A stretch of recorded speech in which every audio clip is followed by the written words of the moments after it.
Hello, my name is Kent Rogers, and I'm grateful to Patheos for this opportunity to talk about my book, 12 Miracles of Spiritual Growth. It's a path of healing from the gospel.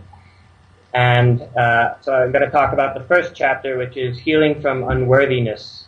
And in this chapter, I talk about how the story of this really beautiful, wonderful woman whose daughter is possessed with a demon goes to Jesus for help, and she pushes through all these barriers, cultural barriers, and because as a woman she was a second-class citizen, and as a non-Jew she was a second-class person from their perspective, and she had a daughter with a serious problem, so she was probably looked down on as a sinful person, which was the way that age and that place looked at things.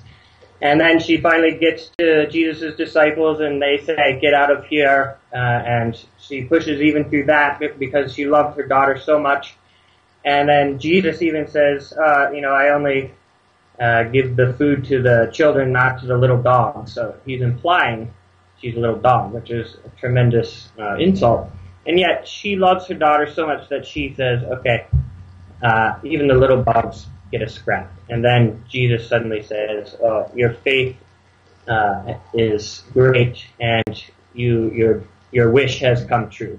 And so this powerful story is, in my mind, talking about how we are all worthy of God's love, and sometimes we suffer from it's like a demon in our spirit that we feel unworthy of God's life, of God's love, of God's happiness, which is all around us.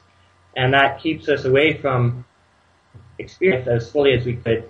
But what Jesus does in this miracle is he says, all people are worthy, regardless of all other factors. All people are valuable and worthy of love, of happiness, and of life.